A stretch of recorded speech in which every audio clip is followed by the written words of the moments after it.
Travel Europe අපි පොරොන්දු වුණ විදිහටම අද ඔයගලන්ට ගේන්නේ ගිය සතියේ වීඩියෝ එකේ දෙවෙනි කොටස.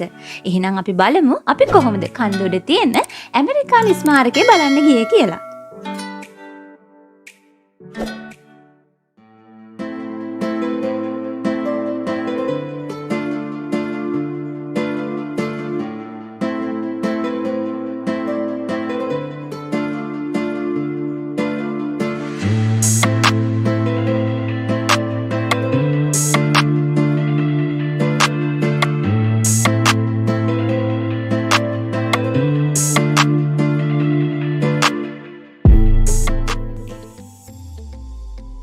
චතුතේරි පාර්ට් 1 එකේදී විස්තර කරපු විදිහටම අපි මේ චතුතේරි නගරයට ඇවිල්ලා ස්ටේෂන් එකෙන් බහලා ඉස්සරම බලන්න ගියේ චතුතේරි වල තියෙන මාලිගාව.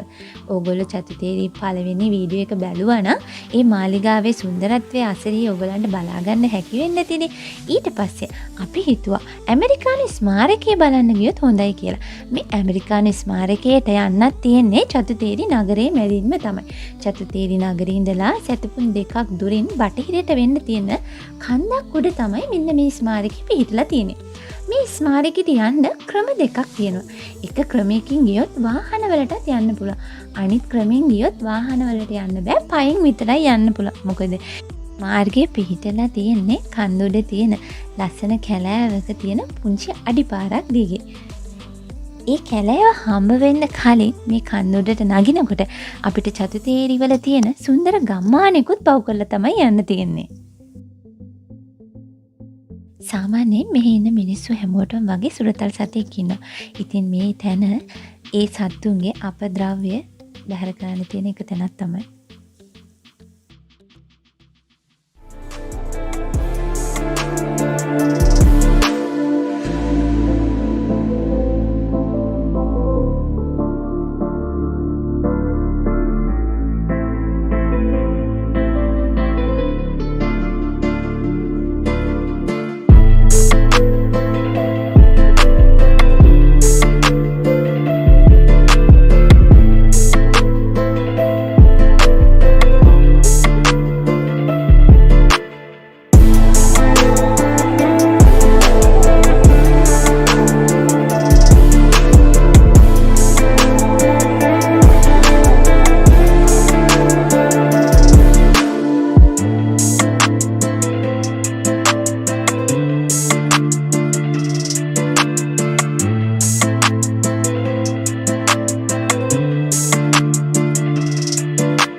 භාගයකටත් වඩා වැඩියෙන් අපි දෙන්න පයින් ඇවිදගෙන ආව නිසා පුදුම මහන්සියක් තිබුණේ. මොකද ඉතින් ලොකු කන්දක්නේ අපි දෙන්න නැගේ. ඒ නිසා පොඩ්ඩක් ඉඳගෙන අපි දෙන්න ගෙනාව කෑම ටිකක් කාලා ස්මාරකේ බලන්න ගියා. පළවෙනි ලෝක යුද්ධයේදී දීපිදුපු වීරයන් සිහි කළා තමයි මෙන්න මේ ස්මාරකේ හදලා තියෙන්නේ. ලේ ස්මාරකය එහෙම නැත්තම් ඇමරිකානු අයිස්නිමාන් අනුස්මරණය කියලත් මෙන්න මේ තැන හඳුන්වනවා. මේ තැන නිර්මාණය කරලා තියෙන්නේ 1937 දී පෝල් ක්‍රේට් කියන පුද්ගලයා විසින් තමයි. මේ ස්ථානයේ දිග ටෙරස් එකකට ඉහළින් සිත් ඇදගන්න විදිහකට කුළුණක් පිහිටලා තියෙනවා. ඒකේ බටහිර පැත්තේ එක්සත් ජනපදයේ වගේම ප්‍රංශයේ නියෝජනය කරපු වීරවරයන්ගේ මූර්ති එහෙම තියෙනවා. නැගෙනහිර පැත්තෙන් ඇමරිකානු මිලිටරි මෙහෙයුම් පෙන්නන සිතියමක් වගේම යුද ස්ථාන පෙන්නලා තියෙන දිශානිති වගුවකුත් දකින්න තියෙනවා. ඕගොල්ලෝ ඒක කලින් දකින්න නැති මොකද අපි මේ ස්ථානෙට ඇතුල් වුණේ ඒ තැන පහු කරලා තමයි. ඇමරිකානු ස්මාරකය බලලා අපි ආව පාරෙන්ම පල්ලයට බැහැලා අපි චතුතේරි නගරේ බලන්න ගියා. මේ චතුතේරි නගරේ කියන්නේ හරිම ලස්සන වගේම හරිම සාමකාමී නගරයක්. ඔයාලට අපි කලින් වීඩියෝ එකේදී කිව්වනේ ජින්දිලා ෆොන්ටේන් කියන ප්‍රබන්ධ කතා ලේඛකයා ඉපදිලා තියෙන මේ චතුතේරි නගරේ කියලා. ඉතින් මේ කපුටාසා කේජු කෑල්ල කියන කතාව ලියලා තියෙන්නේ ඒ ලේඛකයාම තමයි. මේ ලේඛකයාගේ එක ගෙදරක් කෞතුකාගාරයක් විදිහට පවත්වාගෙන යනවා. හැබැයි ඉතින් අපි දෙන්නට වෙලාවක් තිබුණේ නැති නිසා අපිට ඒ තැන නම් බලන්න යන්න ඕනේ නැහැ. මේ චතු තේරි නගරයට තියෙන හරිම ලස්සන නගර සැලැස්මක්. නගරේ පුරාම ලස්සන ස්ට්‍රැචුස් අපිට දකින්න පුළුවන් වුණා.